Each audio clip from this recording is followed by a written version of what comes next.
आज मैं आपको हेल्थ से रिलेटेड कुछ मोस्ट इंपॉर्टेंट क्वेश्चन और आंसर बताऊंगा जिसे सभी व्यक्तियों को जानना चाहिए। आज मैं आपको नॉर्मल वाइटल साइन के बारे में बताऊंगा जो हर व्यक्ति को एक व्यक्ति को जानना चाहिए और समझना चाहिए। जैसे हम लोग इस वीडियो में जानेंगे पल्स रेट या heart beat, body temperature, respiration rate, oxygen level, blood pressure, blood sugar, body mass index, blood value, HB level, pH value, इन सारी बातों को आज हम लोग सीखेंगे और जानेंगे। तो चलिए बिना समय गंवाए इन इंपॉर्टेंट बातों को हम लोग जान लेते हैं। दोस्तों, पल्स रेट और हार्ट बीट की चर्चा करें तो एक सामान्य मनुष्य का पल्स रेट और हार्ट बीट जो होता है 60 से 110 के बीच नॉर्मल माना जाता है और एवरेज जो होता है यह 72 होता है। इन्हें हार्ट बीट को ही पल्स रेट कहा जाता है जो एवरेज 72 होता है और 60 से 110 जो है इसे नॉर्मल माना जाता है। अगर बॉडी टेम्परेचर देखा जाए तो 97 से 99 तक को नॉर्मल माना जाता है और इसका एवरेज जो टेम्परेचर होता है 98.6 फ़ारेनहाइट होता है। अब ये डिपेंड करता है आपके वेदर पर कि किस वेदर में आप चेक कर रहे हैं। यदि ठंडे वाले मौसम में चेक करेंगे तो टेम्परेचर बॉडी का कम बताएगा और गर्मी वाले मौसम में चेक करेंगे तो नीचे टेम्परेचर ज़्यादा बताएगा। वहीं अगर हम क्या करते हैं मुंह में लेकर चेक करते हैं तो मुंह में टेम्परेचर ज़्यादा आ जाता है और आर्मपिट में चेक करेंगे तो टेम्परेचर कम बताता है। तो यानी ये वेदर पर भी टेम्परेचर बॉडी का डिपेंड करता है कि आप कहाँ चेक कर रहे हैं बॉडी का टेम्परेचर। ठीक है, तो दोस्तों ये बॉडी का टेम्परेचर नॉर्मल क्या हो गया 97 से 99। अगर रेस्पिरेशन रेट की चर्चा करें तो 12 से 20 होता है रेस्पिरेशन जिसको नॉर्मल मानते हैं और एवरेज 18 होता है।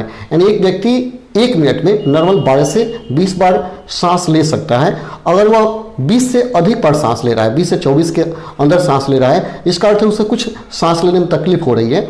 और अगर वह 24 से ज़्यादा बार सांस लेता है तो उसे ऑक्सीजन की ज़रूरत है, हॉस्पिटल ले जाने की ज़रूरत है। अगर ब्लड प्रेशर की चर्चा करें तो एक व्यक्ति का जो ब्लड प्रेशर होता है 120/80 होता है, एवरेज 120/80 होता है। लेकिन ऊपर वाला अगर 100 से लेकर 125 के बीच में है तो उसको नॉर्मल मानते हैं और नीचे वाला 65 से 80 के बीच में है तो उसको नॉर्मल मानते हैं। यह ब्लड प्रेशर हो गया। ठीक है, अब यह डिपेंड करता है वह व्यक्ति किस अवस्था में है और कब आप ब्लड प्रेशर चेक कर रहे हैं। यदि किसी व्यक्ति को दौड़ने के बाद अगर चेक करते हैं तो ब्लड प्रेशर ज़्यादा बताएगा और सोए हुए व्यक्ति का चेक कीजिएगा तो ब्लड प्रेशर कम बताएगा। तो देखिएगा कि कब आप व्यक्ति का ब्लड प्रेशर चेक कर रहे हैं। तो एवरेज हो गया 120/80। ब्लड शुगर की चर्चा की जाए तो 70 से 100 तक फास्टिंग में नॉर्मल माना जाता है। यदि 100 से 125 के बीच आता है तो उसे प्री डायबिटिक माना जाता है और 125 से ज़्यादा आता है तो उसे डायबिटिक माना जाता है। और खाने के बाद जिसको पीपी बोलते हैं 70 से 140 नॉर्मल माना जाता है।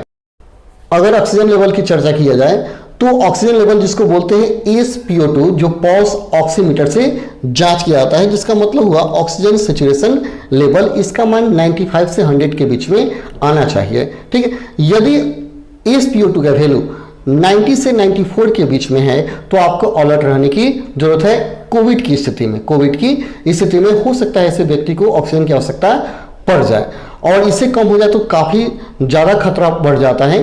तो ये होता है SpO2 ऑक्सीजन सैचुरेशन लेवल। ठीक है, जो हमेशा 95 से 99 तक होना चाहिए और इससे कम होता है तो आपको अलर्ट रहने की जरूरत है। अगर इसी ऑक्सीजन सैचुरेशन लेवल जो है इसको यदि हम क्या करते हैं ब्लड से जांच करते हैं, अगर ब्लड से जांच की जाए तो इसे ABG बोलते हैं, जिसका मान आना चाहिए 70 से 100 के बीच में। यह आर्टेटेड ब्लड गैस है, ये से 70 से 100 के बीच में आना चाहिए। ठीक है, अगर हम BMI की चर्चा करें, BMI का मतलब हो गया बॉडी मास इंडेक्स। तो प्रत्येक व्यक्ति का अपना बॉडी मास इंडेक्स होता है जो उसके एज पर डिपेंड करता है। आप अपने एज के अनुसार अपने बॉडी मास इंडेक्स को देख सकते हैं। यदि आपका BMI 18.5 से कम आता है तो अंडर वेट है, यानी आपका वेट कम है। अगर 18.5 से 24.9 के बीच में आता है तो नॉर्मल आपका वेट है। अगर 25 से 30 के बीच में आता है तो यह ओवरवेट है और 30 से ज़्यादा आ जाए तो मोटापा हो गया, आपका मोटापा बढ़ गया है। BMI कभी भी 30 से ज़्यादा नहीं आना चाहिए। इसे आप गूगल पर सर्च करके देख सकते हैं और यह एज के अनुसार होता है, आपकी उम्र के अनुसार BMI बताया जाता है कितना होना चाहिए। ठीक है, और यदि हीमोग्लोबिन की चर्चा करें तो मेल में हीमोग्लोबिन का जो मान होता है 13.5 से 17.5 होता है, 13.5 से 17.5 होता है मेल में, और फीमेल में यह कम होता है, 12.5 से 15.5 होता है फीमेल में। अगर हम क्या करते हैं, ब्लड की चर्चा करें, एक व्यक्ति में कितना ब्लड होना चाहिए, तो मेल में 5 से 6 लीटर होना चाहिए, 5 से 6 लीटर, 7 से 8% उसके वेट के अनुसार 5 से 6 लीटर होना चाहिए, और फीमेल में कम होता है, 4.5 से लेकर 5.5 लीटर के बीच में होता है। और हम ब्लड के पीएच की चर्चा कर रहे हैं, तो पीएच का मान 7.35 से लेकर 7.45 के बीच में होता है। तो चलिए आज के लिए इतना ही, फिर मिलते हैं अगले वीडियो में।